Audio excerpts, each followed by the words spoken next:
चलिए, good morning सबको। कल वाला पीडीएफ मिला कि नहीं? क्या बात करते हैं आप, सब भेज दिए। देखिए व्हाट्सएप पर पीडीएफ गया है सारा।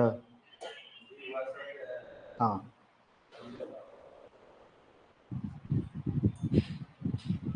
यही मेरी खास बात है। मुझे हम कितने भी बिजी रहे, जो प्रॉमिस कर लिए उसको पूरा करेंगे। कल काम जैसे ही खत्म हुआ सब कुछ, सबसे पहले सब सब, सब सबसे व्हाट्सएप पर आप जाइए ना, व्हाट्सएप पर सारे पीडीएफ हैं। उसमें व्हाट्सएप पर पीडीएफ हैं, देखिए जा करके।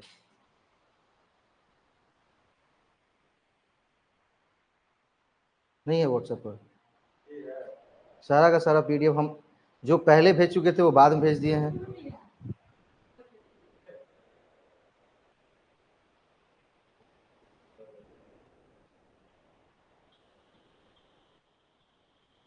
ठीक है, कल शाम को जैसे थोड़ा सा काम था कुछ, इसीलिए कल सारी क्लास डिस्टर्ब थी, है ना। काम जैसे ही खत्म हुआ तो डिजिटल इनिशिएटिव जो कल हम पढ़े थे, उसका डिजिटल इनिशिएटिव का लेक्चर, उसका हम पीडीएफ जो है व्हाट्सएप ग्रुप पे भेज दिए आपको। ठीक है, व्हाट्सएप पे भी चला गया है और एप्लीकेशन पर कोर्स में भी ऐड कर दिया गया। ठीक है, उसमें जोड़ना था क्या, जो लिंक था वो जोड़ा नहीं गया था इसमें, तो हमने सारे लिंक को जोड़ा है। जितना हर एक जो डिजिटल इनिशिएटिव के बारे में पढ़ा, चाहे आप उमंग के बारे में पढ़ेंगे, चाहे डिजी लॉकर के बारे में पढ़ेंगे, सबका वहां पर लिंक दिया हुआ है। अब जैसे पीडीएफ जैसे टैप करेंगे तो सीधा उस पर चले जाएंगे डायरेक्ट। ठीक है, अभी तक लेक्चर ये लेक्चर नंबर 6 है, यूसी नेट दिसंबर 2024 कंप्लीट फाउंडेशन बैच का टॉपिक है। वो मैं बता देता हूँ फटाफट। टॉपिक है आपका व्हाट इज एब्रिविएशन। एब्रिविएशन क्या होता है और यहाँ पर हमें यूज क्या करना है जब रिसर्च में हम एकेडमिक राइटिंग करते हैं। ठीक है, रिसर्च जैसे हम थीसिस लिखते हैं, सिनॉप्सिस लिखते हैं, जर्नल्स पब्लिश करते हैं, तो जो वो राइटिंग होती है उसको कहते हैं एकेडमिक राइटिंग। क्या कहते हैं उसको? Academic writing. अभी जो आप नोट्स बना रहे हैं एक नॉर्मल राइटिंग है, या अपना अपना आपका एक ओन नोट्स है। लेकिन जब आप थीसिस की बात करेंगे, सिनॉप्सिस की बात करेंगे, आर्टिकल की बात करेंगे, तो वो आपका एकेडमिक राइटिंग होता है। अब एकेडमिक राइटिंग में जब हम एकेडमिक राइटिंग करते रहते हैं तो वहां पर कुछ एब्रिविएशन यूज करते हैं, शॉर्ट फॉर्म यूज करते हैं। तो कौन सा शॉर्ट फॉर्म किस लिए यूज किया जाता है, ये क्वेश्चन पूछा गया था इस बार 18 जून 2024 के फर्स्ट शिफ्ट के एग्जाम में। दिखाता हूं क्वेश्चन कैसा था, कि कौन सा जो एब्रिविएशन है वो किस चीज के लिए यूज होता है, ये पूछा गया था। यहाँ पर क्वेश्चन एब्रिविएशन और उसका मीनिंग, मतलब कौन सा एब्रिविएशन वर्ड, मतलब कौन सा शॉर्ट फॉर्म वर्ड किस चीज के लिए यूज होता है एकेडमिक राइटिंग में, इससे संबंधित प्रश्न वहां पर पूछे गए थे। ठीक है, तो कहीं ना कहीं एक इंपॉर्टेंट ये हमारा क्या कंसेप्ट बनता है कि जब हम एकेडमिक राइटिंग करते हैं, हम थीसिस लिखे, हम बात करेंगे किसकी, हम बात करें सिनॉप्सिस की, आर्टिकल की, जर्नल की, तो वहां जो हम एब्रिविएशन यूज करते हैं, शॉर्ट फॉर्म यूज करते हैं, वो कौन सा शॉर्ट फॉर्म किस लिए होता है, ये जानना बड़ा जरूरी है। क्योंकि इस बार क्वेश्चन पूछा गया और इससे पहले भी पूछे गए, ऐसा नहीं कि पहली बार से पूछा गया था, लेकिन इससे पहले भी पूछे गए। तो अभी हम तत्काल वैसे टॉपिक पर चर्चा कर रहे हैं जिससे रिसेंट में क्वेश्चन आए थे, ताकि आपको ये लगे कि नहीं भाई हम जो पढ़ रहे हैं उससे क्वेश्चन बने हैं। नहीं तो सबसे पहले क्वेश्चन को मैंने दिखाया कि इस क्वेश्चन को सॉल्व कैसे करना है। तो सॉल्व कैसे करना है, तो इसके लिए आपको कि कौन सा एब्रिविएशन किस चीज के लिए यूज होता है, वो चीजें आपको पता होनी चाहिए। ठीक है, और वो हम करेंगे पता इस लेक्चर में। ठीक है, कि कौन सा एब्रिविएशन किस चीज के लिए यूज किया गया है। सबसे पहले चलते हैं हमारे सबसे पहले एकेडमिक राइटिंग पर। सबसे पहले एकेडमिक राइटिंग क्या होता है, और साथ ही साथ इसमें academic writing, what is academic writing. सबसे पहले एकेडमिक राइटिंग को जानेंगे, एकेडमिक राइटिंग क्या होता है, और उसके बाद उसके संदर्भ में जो अलग अलग एब्रिविएशन है उसका प्रयोग समझेंगे कि कौन सा एब्रिविएशन किस चीज के लिए यूज किया जाता है। एंड तीसरी चीज है, इसमें 3-4 इंपॉर्टेंट वर्ड आते हैं, जैसे आप सुनेंगे नाम ग्लॉसरी का, अपेंडिक्स का, है ना, एब्रिविएशंस का, बिब्लियोग्राफी का, ये सारे शब्द क्या हैं, इसका मीनिंग क्या है। इससे भी प्रश्न पूछे गए थे कि मैच ऑफ द फॉलोइंग में, है ना। तो उस एकेडमिक राइटिंग के शब्द को भी मैंने इसमें क्या किया है, ऐड किया है। सबसे पहले चलते हैं किस पे, एकेडमिक राइटिंग क्या होता है इसके बारे में। एकेडमिक राइटिंग की अगर हम बात करें तो कहा गया academic writing refers to a style of expression that researcher use to define the intellectual boundaries of their disciplines and specific area of expertise. कहता है एकेडमिक राइटिंग को आप अकादमिक लेखन कहते हैं। पेन कॉपी कोई नहीं चलाएंगे, ठीक है। जब लेक्चर चल रहा है आराम से सुनिए, ध्यान से समझिए क्या कह रहे हैं। घर में पीडीएफ जा ही रहा है, घर पर आप रिवीजन करते हो, उसके जितने आपको नोट्स बनाने हैं आप बनाइए, ठीक है। पेन कॉपी मत चलाइए जब क्लास में हो या कोई भी एप्लीकेशन पे देख रहे हो, कहीं भी देख रहे हो उस टाइम, ठीक है। आपके पास नोट्स जाता ही है, उसका आराम से उसको देख करके जब क्लासेस ले लिए उसमें समझे, उसके बाद उसको लिखिए। अब क्लास में राइटिंग करेंगे तो आप हमारी बातों को नहीं सुनेंगे, हमारी बातों को नहीं सुनेंगे तो ये लिखा हुआ कोई काम नहीं करता, ये लिखा हुआ सिर्फ लिखा हुआ ही रह जाता है। आप सिर्फ क्लासेस इसलिए ले रहे हैं क्योंकि आप बातों को सुने और वहां पर ध्यान रखें ताकि वो एग्जाम में आपको याद रहे। बोला एकेडमिक राइटिंग में होता क्या है कि उसको कहते हैं हिंदी में अकादमिक लेखन। एकेडमिक राइटिंग का हिंदी क्या होता है? अकादमिक लेखन होता है। कहता है व्यक्ति की एक शैली, ये क्या है? एक व्यक्ति की एक शैली को संदर्भित करता है जिसका उपयोग शोधकर्ता अपने विषयों की बौद्धिक सीमाओं और विशेषज्ञता के विशिष्ट क्षेत्रों को परिभाषित करने के लिए करते हैं। मतलब किसी भी विषय में, किसी भी आपके विषय में, किसी विशिष्ट क्षेत्र में, जैसे मान लीजिए कि कॉमर्स है तो एक विषय है हमारा, उसमें भी अलग अलग क्षेत्र है, जैसे बैंकिंग का क्षेत्र है, उसके बाद लॉ का क्षेत्र है, ठीक है। म्यूजिक है तो उसमें बहुत सारे होंगे, है ना। ताल का क्षेत्र है, वाद्य का क्षेत्र है, नहीं सुर का क्षेत्र है। तो अपने विषय में जो आपकी क्या होंगी, एक्सपर्टीज होंगी। आपके विषय में अपना एक विषय हुआ, उसके जो स्पेसिफिक एरिया में जो आपकी एक्सपर्टीज है, आपकी जो विशेषज्ञता है, आपका जो वहां पर बौद्धिक क्षमता है, उस चीजों को जिस शैली के माध्यम से संदर्भित किया जाता है उसे हम एकेडमिक राइटिंग कहते हैं, ठीक है ना। नॉर्मली प्रश्न कि एकेडमिक राइटिंग क्या है, तो एकेडमिक राइटिंग कि जो हमारा विषय या हमारा उस विषय के विशिष्ट क्षेत्र हैं, उसमें जो हमारी विशेषज्ञता है, हमारी जो बौद्धिक क्षमता है, उसको क्या करना, संदर्भित करने की जो शैली होती है उसे क्या कहते हैं, एकेडमिक राइटिंग कहते हैं। उसको क्या कहते हैं? उसको एकेडमिक राइटिंग कहते हैं। चलिए, अब एकेडमिक राइटिंग पढ़ लिया, उसके बाद आती है कौन सी types of academic writing. Academic writing कितने टाइप्स की होते हैं, उसके अंदर कौन कौन सी चीजें आती हैं। ये क्वेश्चन यहां से भी बन सकता है कि एकेडमिक राइटिंग के अंदर किन की किया, एक एक चीजों को बारीकी से क्या करना है। टाइप्स ऑफ एकेडमिक राइटिंग की बात करेंगे तो उसमें क्या आएगा, चैप्टर्स आएगा। नहीं, कोई भी चैप्टर्स बनाते हैं तो वो भी एकेडमिक राइटिंग के अंदर ही आता है। कोई आप ऐसे लिखते हो वो भी एकेडमिक राइटिंग के अंदर ही आता है।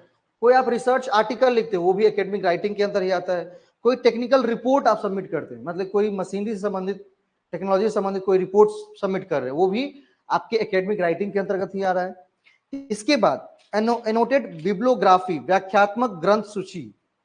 जब क्या होता है कि आप थीसिस लिख रहे होते हैं तो वहां पर जितने भी अलग अलग सोर्सेस से आपने क्या किया है, हेल्प लिया है, उन सभी सोर्सेस की चर्चा करनी होती है, जिसको आप कहते हैं बिब्लियोग्राफी, है ना। कि कौन से सोर्स से हमने क्या आइडिया लिए हैं और इसे हमने ऐड किया है, उस सभी की चीजें, सभी चीजों की चर्चा करनी होती है। ग्रंथ सूची उसको कहते हैं एनोटेड बिब्लियोग्राफी, व्याख्यात्मक ग्रंथ सूची, वो भी एकेडमिक राइटिंग का ही पार्ट है। और जो हमारा मेन है पीएचडी के अंदर थीसिस, वो भी एकेडमिक राइटिंग का ही पार्ट है, ठीक है। तो ये सारे के सारे आते हैं टाइप्स ऑफ एकेडमिक राइटिंग के अंदर। किसमें आते हैं? टाइप्स ऑफ एकेडमिक राइटिंग के अंतर्गत आते हैं, ठीक है। नेक्स्ट टॉपिक की हम बात करें, अगला है हमारा abbreviation used in academic writing. Abbreviation used in academic writing मतलब कौन कौन से एब्रिविएशन यूज किए जाते हैं एकेडमिक राइटिंग के अंदर। मेन प्रश्न यहीं से बना था। जिसमें सबसे पहला अगर आप एब्रिविएशन की बात करेंगे, और जितने भी एब्रिविएशन होंगे सबके लास्ट में डॉट जरूर लगा होगा। देखिएगा, जितने भी एब्रिविएशन होंगे सबके लास्ट में डॉट जरूर लगा होगा, ये उसका कॉमन टर्म है कि सबके सभी एब्रिविएशन के लास्ट में क्या करना है, डॉट लगाना है। जैसे पहला एब्रिविएशन लिखा हुआ है एनटीई, एएनटीई डॉट। एएनटीई डॉट अगर कहीं पर एकेडमिक राइटिंग में यूज करते हैं तो इसका मीनिंग होता है बिफोर। मान लीजिए कोई चीज आप किसी भी कोई भी एक लाइन लिख रहे हैं और वो लाइन आप पहले भी लिख चुके हैं, तो एकेडमिक राइटिंग कहता है कि उसको दोबारा नहीं लिखना है। वहां पर क्या कर दीजिए, लिख दीजिए एनटीई, मतलब इसकी चर्चा पहले भी की जा चुकी है, ठीक है। अब वहां पर अगर पेज नंबर आपको डालना तो पेज नंबर भी डाल सकते हैं। एनटीई डॉट पेज नंबर डाल दीजिए, पीएन पी डॉट एन फिर पेज नंबर, मतलब वो समझ जाएगा कि भाई इस चीज की चर्चा अगले पेज में भी, मतलब पिछले पहले भी हो चुकी है, मतलब बिफोर। एनटीई का मतलब होता है बिफोर, ठीक है। अगली है VIDE, वाइड। वाइड का मतलब होता है रेफरेंस। वाइड का मतलब होता है रेफरेंस, मतलब हमने इस चीज को करने के लिए कहां कहां से रेफरेंस हमने जनरेट की है, उसको आप डिनोट कर सकते हैं किससे, VIDE से जनरेट कर सकते हैं। किससे जनरेट कर सकते हैं, VIDE से जनरेट कर सकते हैं। अगली होती है ET.AL। ET.AL इसका मतलब होता है एंड अदर्स। कहते हैं ना कि ये परिभाषाएं मतलब अमुक व्यक्ति के द्वारा और अन्य व्यक्ति के द्वारा दिया गया है, तो वहां पर आपको क्या करना है, उस व्यक्ति का नाम लिखना है और उसके आगे लिखना है ET.AL, तो वो समझ जाएंगे कि भाई इसका मतलब है एंड अदर्स। देखिए नेट एग्जाम की खास बात है, कहां से कहां पहुंचाता है लोगों की, है ना। जहां तक दुनिया आपको लगती है कि भाई यहाँ पर खत्म हो जाएगी, वहां से वो शुरू करता है हमेशा। मतलब आप अगर ET.AL लिख देंगे तो समझ जाएगा कि भाई जो अब नॉर्मल व्यक्ति कहेंगे कि भाई बेवकूफ की तरह लिख दिया यहाँ पर। जैसे हम लिख दिए कि अल्फ्रेड मार्शल .ETAL, इसका मतलब है कि ये परिभाषा अल्फ्रेड मार्शल और अन्य व्यक्तियों के द्वारा कही गई है। ET.AL का मतलब होता है एंड अदर्स, ठीक है। फिर अगला अगला एब्रिविएशन है CF डॉट।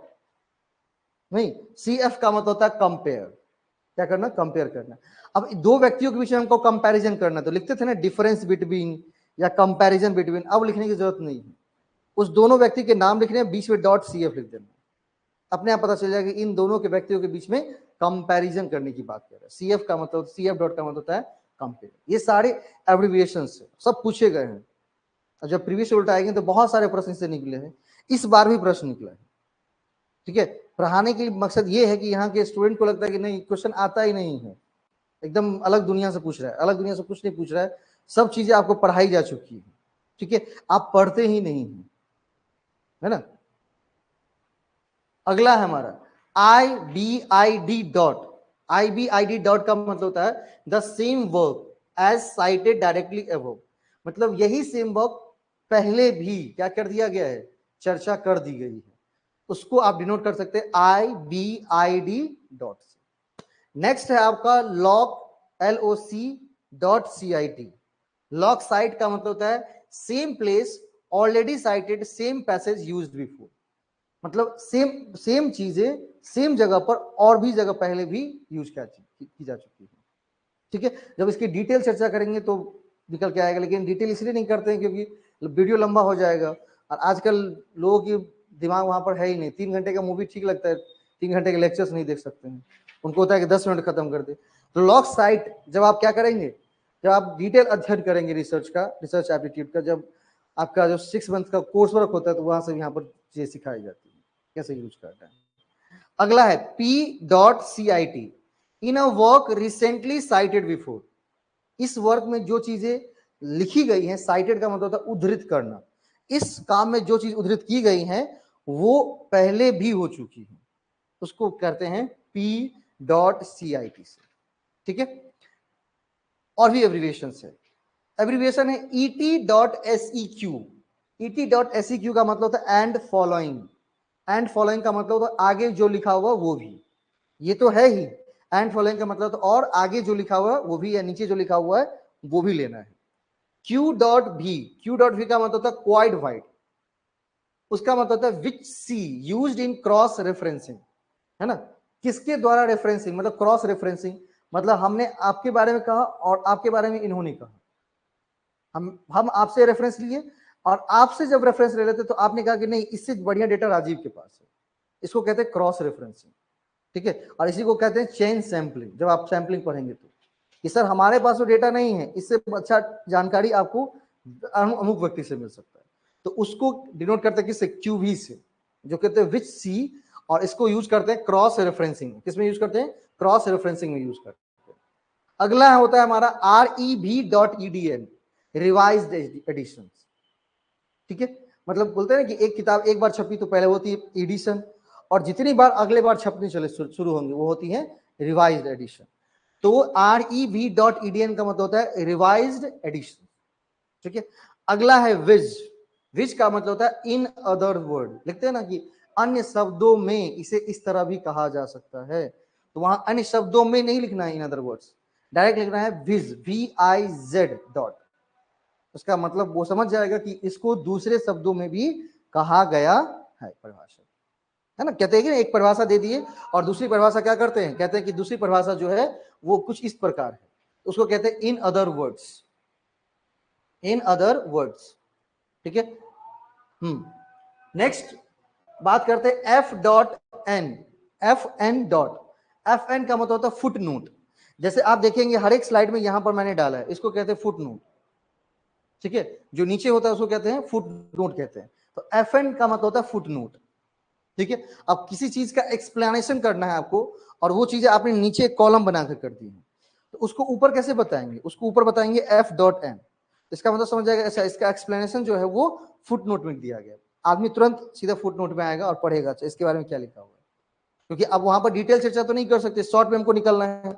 अब उसकी एक्सप्लेनेशन करनी है, तो एक्सप्लेनेशन हमने क्या कर दी, नीचे एक कॉलम बना करके, पेज नंबर के नीचे एक कॉलम बना करके लिख दी, उसको कहते हैं फुट नोट, ठीक है। अगला होता है एफ पी। एफ पी का मतलब होता है फॉरवर्ड पेज नंबर, अगले पेज नंबर का, उसको कहते हैं एफ पी से डिनोट करते हैं, है ना।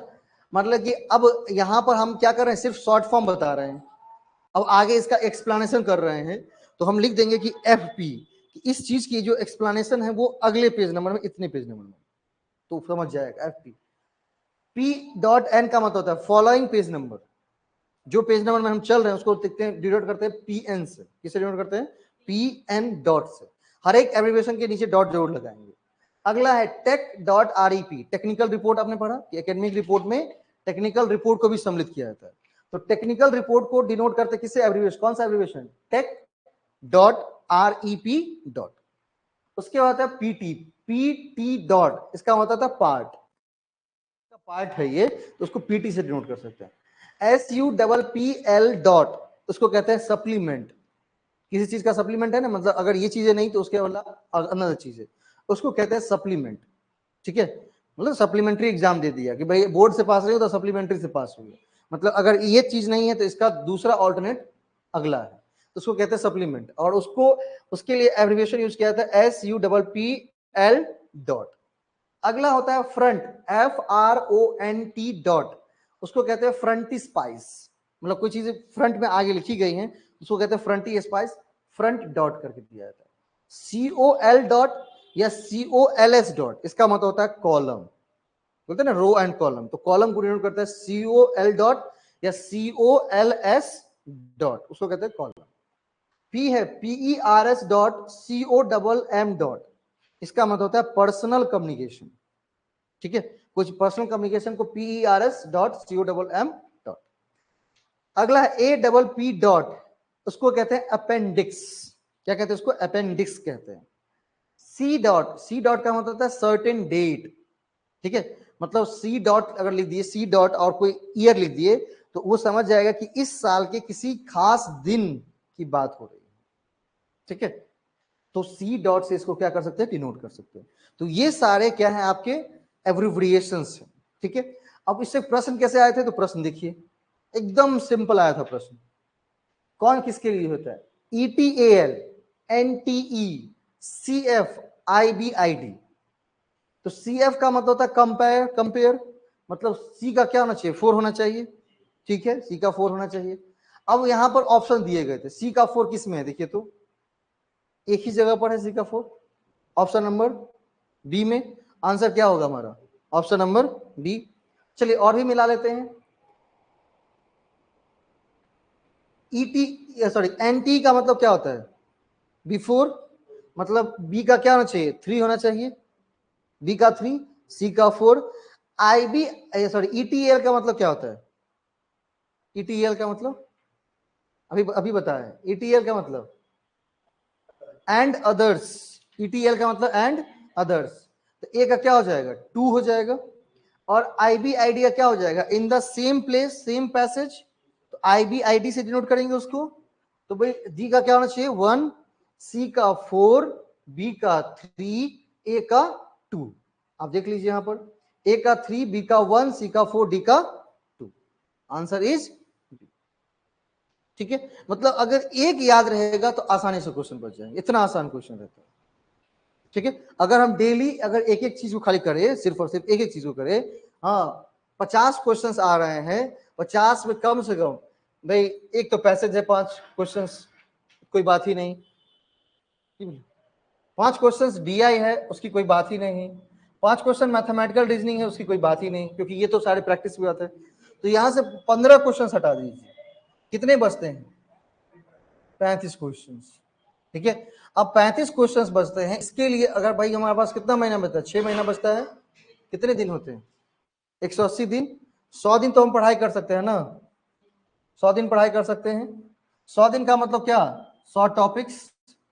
और अगर 100 टॉपिक्स करके जाते हो तो हम दावे के साथ कह सकते हैं कि यहाँ 35 में आप 30 करके आओगे। बाकी ये सारे आपकी प्रैक्टिस पर डिपेंडेंट है, क्योंकि ये क्वेश्चंस क्या आएगा, किसकी कोई गणना बिल्कुल नहीं है। इसके क्वेश्चंस क्या आएंगे? ठीक है, इसकी क्वेश्चन क्या करनी आएंगी, ये बिल्कुल भी आपकी गणना योग नहीं है। ये चलो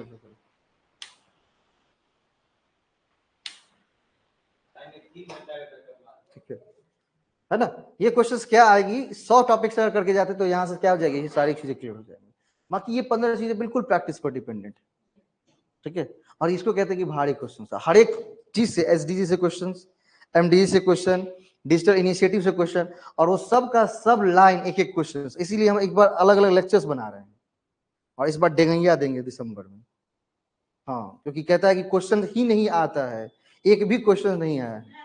ठीक है, हाँ, कहता है वो लोग एक भी क्वेश्चन नहीं आया है, और इसके बाद सारे लेक्चर्स लिखेंगे इस पर, और देखेंगे सबका नोट्स देखेंगे, और सबका गार्जियन को बजा के डेंगैया देंगे सबको एक बार, है ना। क्योंकि पढ़ेगा लिखेगा नहीं, और कहेगा कि जा रिजल्ट कहाँ बन रहा है मेरा। पढ़ेगा कौन? माँ से पढ़ेगा तुम्हारे लिए। ठीक है, और मास्टर को जहां पढ़ करके जहां एग्जाम देना, वो जाकर एग्जाम देता है अभी भी बैठ करके। ठीक है, इतना आसान क्वेश्चंस था। चलिए, अब इसके बाद बात करते हैं कि इसके इंपॉर्टेंट टर्म्स के बारे में बात करते हैं। जब आप एकेडमिक राइटिंग करते हैं तो कुछ कुछ टेक्निकल वर्ड आप मतलब कुछ वर्ड्स यूज किए जाते हैं। जैसे आप वर्ड्स का नाम देखोगे, लिखा जाता है ग्लॉसरी। ठीक है, ये ग्लॉसरी क्या है? ग्लॉसरी लिखा होता है। वर्ड्स का नाम लिखा होता है एब्रिविएशंस। ये क्या होता है? एब्रिविएशन तो अभी अपने पढ़ा दिया। इसके बाद वर्ड्स यूज होते हैं रेफरेंस। रेफरेंस का मतलब क्या होता है? वर्ड्स यूज होते हैं आपके अपेंडिक्स। ये क्या होती है? मतलब ये चारों चीजों के बारे में आपसे पूछा गया है मैच ऑफ द फॉलोइंग का क्वेश्चन। इसका मतलब ये है, इसका मतलब ये, इसका मतलब ये है, और मैच ऑफ द फॉलोइंग करना है। ठीक है, वो क्वेश्चंस प्रीवियस के ईयर की थी, इसलिए मैंने लिख नहीं आया, मैं 2024 से खाली क्वेश्चन दिखा रहा हूं, है ना। सबसे पहले हम बात करते हैं किसके? ग्लॉसरी की बात करते हैं। ग्लॉसरी का जो हिंदी मतलब होता है, उसका मतलब होता है शब्दावली। क्या कहते हैं उसको? ग्लॉसरी का मतलब होता है शब्दावली। बोला किसी दस्तावेज में प्रयुक्त तकनीकी शब्दों की सूची को शब्दावली कहा जाता है। मतलब कोई भी ऐसा डॉक्यूमेंट है, उसमें आप क्या कर रहे हैं? टेक्निकल वर्ड यूज कर रहे हैं। क्या यूज कर रहे हैं? टेक्निकल वर्ड यूज कर रहे हैं। तो उस टेक्निकल वर्ड को ग्लॉसरी का नाम दिया जाता है। किसका नाम दिया जाता है? ग्लॉसरी का नाम दिया जाता है टेक्निकल वर्ड को। उसको हिंदी में कहते हैं शब्दावली। शब्दावली ज्ञान के किसी विशेष क्षेत्र में उन शब्दों की परिभाषाओं के साथ शब्दों की एक वर्णमाला की सूची होती है। इसे आमतौर पर किसी किताब या दस्तावेज के अंत में शामिल किया जाता है। अब देखेंगे कोई बुक आप खरीदते हैं, उस बुक्स में कुछ टेक्निकल टर्म यूज किए गए हैं, उसका क्या मतलब होता है वो आपको कहां दिखेगा? बुक्स के अंत में दिखेगा। देखिएगा, बुक आप खरीदेंगे तो बुक के अंत में दिखेगा। इस बुक्स में जो है सो अंत में सारे टेक्निकल टर्म जितने भी यूज किए गए, इसका मीनिंग दिख जाएगा। ठीक है, उसको कहते हैं ग्लॉसरी। शब्दावली का उपयोग पाठकों को किसी दस्तावेज में उपयोग किए जाने वाले तकनीकी शब्दों को समझने में मदद करने के लिए किया जाता है। अगर मान लीजिए कि टेक्निकल वर्ड हमने दे दिया बुक्स में, लेकिन उसके बारे में मीनिंग की चर्चा ही नहीं की, ग्लॉसरी हमने यूज ही नहीं किया किताब में, तो रीडर उसे पढ़ तो लेगा लेकिन उसे समझ कुछ नहीं आना है। तो उसे पढ़ के समझ में आए, इसीलिए ग्लॉसरी जो शब्दावली होता है वो यूज वहां पर किया जाता है, कि मतलब उनको वो समझ में भी आए, कि मतलब वहां पढ़े और उनको समझ में आ जाए कि अच्छा इस टेक्निकल टर्म्स का यूज इस तरह से होता है। इसको खोल दीजिए। ठीक है, दूसरी जो इंपॉर्टेंट टर्म्स है उसका नाम है एब्रिविएशन। एब्रिविएशन का मतलब समझते ही हैं, हिंदी मतलब होता है उसका संक्षिप्ताक्षर। संक्षिप्त अक्षर को कहते हैं एब्रिविएशन। एब्रिविएशन क्या होता है? बोला संक्षिप्ताक्षर जो है शब्दों या वाक्यांशों का संक्षिप्त रूप है। वे तकनीकी शब्दों के समान नहीं है और इन्हें हमेशा किसी दस्तावेज में परिभाषित नहीं किया जाता है। मतलब एब्रिविएशन को जनरली हर जगह परिभाषित नहीं किया जाता है। इसीलिए एकेडमिक राइटिंग की जानकारी आपको होनी जरूरी है, इसीलिए आपने पढ़ी। क्योंकि एकेडमिक राइटिंग की चर्चा आपके बुक्स, अगर एकेडमिक मतलब कोई भी एब्रिविएशन यूज भी किया गया है तो उसकी ज्यादातर चर्चा आपकी किताब में नहीं रहती। इसीलिए जो एब्रिविएशन है उसका मीनिंग आपको जानना बड़ा जरूरी होता है। लेकिन ग्लॉसरी का मीनिंग जानना आपको जरूरी नहीं है, क्योंकि अगर वो किताब आप पढ़ रहे हैं उसमें कोई टेक्निकल टर्म शामिल किया गया है ग्लॉसरी, तो ग्लॉसरी में सारी की चर्चा होंगी, तो आपको वहां पर ज्यादा माथापच्ची करने की जरूरत बिल्कुल भी नहीं है। नेक्स्ट क्वेश्चन है आपका रेफरेंसेस। रेफरेंसेस का मतलब होता है संदर्भ। बोला संदर्भ उन स्रोतों की सूचियां हैं जिनका उपयोग दस्तावेज लिखने के लिए किया गया। जो डॉक्यूमेंट आप लिख रहे हैं उसके लिए जितनी भी सोर्सेज आपने ली हैं अलग अलग जगह से, उन सभी सोर्सेज को क्या कहते हैं? रेफरेंस कहते हैं। क्योंकि भाई थीसिस लिख रहे हैं, आर्टिकल लिख रहे हैं, अपने मन से तो नहीं लिख देंगे, उसने कुछ ना कुछ लिटरेचर रिव्यू तो करना पड़ेगा, कुछ ना कुछ किताबें, कुछ ना कुछ आर्टिकल, जर्नल तो आपको पढ़ने पड़ेंगे। तो वो आर्टिकल, वो जर्नल जो है उसकी जो सूची आप बनाते हैं उसको कहते हैं रेफरेंस। बोला इनमें आमतौर पर तकनीकी शब्दों की परिभाषा शामिल नहीं होती है। ये सिर्फ और सिर्फ जो डॉक्यूमेंट आपने लिखा है, जो आपने आपकी जो वर्क है आपका, ठीक है, एकेडमिक वर्क है, उसके लिए जो आपने अलग अलग सोर्सेस का उपयोग किया है, उन सभी सोर्सेज की सूची बनानी है और उसी सूची को रेफरेंस का नाम दिया जाता है। क्लियर बात? उसी सूची को क्या किया जाता है? रेफरेंस का नाम दिया जाता है। ठीक है, नेक्स्ट इंपॉर्टेंट टर्म्स में चौथा आएगा अपेंडिक्स। अभी यूज किए थे आप, APP डॉट का मतलब होता है अपेंडिक्स। बोला परिशिष्टों का उपयोग किसी दस्तावेज में पूरक जानकारी जैसे तालिका, चार्ट या परिशिष्ट शामिल करने के लिए किया जाता है। इनमें आमतौर पर तकनीकी शब्दों की परिभाषा शामिल नहीं होती है। परिशिष्ट का मतलब होता है, अपेंडिक्स का मतलब परिशिष्ट। अब आप अपनी थीसिस में, अपने आर्टिकल में, अपने जर्नल में क्या कर रहे हैं? टेबल लगा रहे हैं, टेबल इंसर्ट कर रहे हैं, कोई चार्ट उसमें इंसर्ट कर रहे हैं, या उसी से रिलेटेड कोई अन्य जानकारी आप सबमिट करें। जैसे मान लीजिए कि हमने पिछली कल स्लाइड बनाई थी, तो कल आपने देखा कि वहां पर सिर्फ और सिर्फ उसके बारे में फैक्ट लिखा हुआ था, कुछ और चीज ऐड थी क्या? नहीं। लेकिन आपके पास जो पीडीएफ गई है उसमें आप देखेंगे कि हर एक, मतलब जैसे ई विद्वान है तो उसका लिंक दिया गया है, आपका नेशनल एकेडमिक डिपॉजिटरी तो उसका लिंक दिया हुआ है, डिजी लॉकर है तो उसका लिंक दिया हुआ है। उस लिंक के माध्यम से एक बार टैप करेंगे आप सीधे खुल जाएगा उमंग, ताकि अगर एक बार आपको अगर देखना हो तो आप उसका एक बार इंटरफेस भी देख सकते हैं। एक बार देखिएगा जरूर कैसा इंटरफेस है ना, कौन से चीज के लिए किसको यूज करते हो, वहां डिटेल जानकारी आपके पास है ना। तो वो पूरक जानकारी, मतलब उसको कहते हैं पूरक जानकारी, जिसमें अन्य जानकारी, उससे रिलेटेड दूसरी जानकारी भी सम्मिलित है जो उसको पूरा कर सकती है। मान लीजिए केवल और केवल हम नेशनल एकेडमिक डिपॉजिटरी देख करके छोड़ दें तो आपको पूरा पता नहीं चल पाएगा। लेकिन उसमें लिंक हमने दे दिया, तो अगर मान लीजिए एक बार अगर मन होगा कि चलो एक बार खोल के देखते हैं, तो आप उसको खोल के देखेंगे, हो सकता है कुछ एक्स्ट्रा ही मिल जाए कुछ देखने को। तो वो पूरक जानकारी होती है, और उस पूरक जानकारी को शामिल करना अपने एकेडमिक राइटिंग में, उसके लिए आप वर्ड यूज करते हैं अपेंडिक्स। ठीक है, जो सोर्सेस का हवाला लिया है उसको कहते हैं रेफरेंस। ठीक है, उसके बाद आपके कौन थे? एब्रिविएशन, जो संक्षिप्ताक्षर हैं, वो मतलब जो शॉर्ट फॉर्म है वो एब्रिविएशन के अंदर आ जाएंगे। इसके बाद आपके पास एक और थी वर्ड जिसका नाम था हमारा कौन सा? इसका नाम था ग्लॉसरी। ग्लॉसरी का मतलब होता है जो टेक्निकल वर्ड उस किताब में, और ये हमेशा किताब के अंत में दी जानी निश्चित है। एब्रिविएशन की चर्चा हो ना हो चलेगी, लेकिन तीन चीजों की चर्चा जरूर होनी चाहिए, अपेंडिक्स, कोई, हाँ, ग्लॉसरी का, और उसके बाद आपके रेफरेंस का। ये तीन चीज की चर्चा जरूर होनी चाहिए। एब्रिविएशन को आपका अगर मन है तो बता दीजिए, नहीं मतलब है तो नहीं बता दीजिए। लेकिन जनरली आप देखेंगे किताब में जो भी एब्रिविएशन यूज किए गए हैं उसको किताब के शुरू में दे दिया जाता है। एब्रिविएशन आपको शुरू में मिल जाएगा, और आपके जो ये ग्लॉसरी जो है सो अंत में मिल जाएंगे। ठीक है, तो मतलब कि बुक्स के अंत में, शुरू में क्या रहता है? तो शुरू में रहता है कौन सा? एब्रिविएशन की चर्चा, कि इस किताब में कौन कौन से एब्रिविएशन वर्ड यूज किए गए हैं और उसका मतलब क्या है। ठीक है, और ग्लॉसरी जो है, जो टेक्निकल वर्ड यूज किए गए उसका क्या मतलब है, उसकी चर्चा आपके अंत में की गई होती है। ठीक है, ये थी एकेडमिक राइटिंग की आपकी क्लासेस। यहां से भी क्वेश्चन पूछा गया, और एक ही बार नहीं, बार बार क्वेश्चन पूछे गए। इसलिए मैंने सोचा कि जितने भी एक आपके अलग अलग हमारे एब्रिविएशंस हैं उन सब की एक इकट्ठी चर्चा आपके साथ कर दे। एकेडमिक राइटिंग में किन किन चीजों को इंक्लूड किया था उसको बता दे, और एकेडमिक राइटिंग से संबंधित जो 3-4 इंपॉर्टेंट वर्ड्स हैं उसके बारे में भी आपके साथ चर्चा करें। ठीक है, तो वो सारी चर्चाएं इस क्लास के अंतर्गत थी। इसको एक बार आप आराम से, पीडीएफ पहुंच रहा है आपके पास, व्हाट्सएप के माध्यम से भी जा रहा है एंड एप्लीकेशन पे भी जा रहा है, जहां भी जा रहा है उसको लेकर के मेक योर ओन नोट्स। ठीक है, एक नई कॉपी, एक फ्रेश कॉपी जिसमें सारी चीजें लिखी होनी चाहिए। अभी तक आपने एनईपी के बारे में पढ़ा है, एसडीजी एमडीजी के बारे में पढ़ा है, एकेडमिक राइटिंग के बारे में पढ़ा है, डिजिटल इनिशिएटिव के बारे में पढ़ा है, तो वहां से जो इंपॉर्टेंट कुछ टर्म्स लगे उसको जरूर लिखिए, क्योंकि लिखने से क्या हो जाएगा, एक बार आपके दिमाग में श्रवण रहेंगी, आपके मेक योर ओन नोट्स रहेंगे, तो उसको क्या कर सकते हैं, बाद में जाकर पढ़ भी सकते हैं। ठीक है, चलो पिछले क्लास में कोई दिक्कत नहीं, पिछले क्लास में किसी को कोई समस्या तो बता सकते हैं। चलिए, सबको गुड मॉर्निंग, आप लोग ऑनलाइन वाले भी, और सबके नोट्स जरूर बनाइए आप लोग।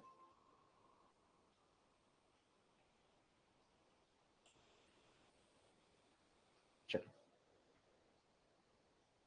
किन्हीं को कोई दिक्कत नहीं है, बड़ी अच्छी बात है फिर तो। चलो ठीक है।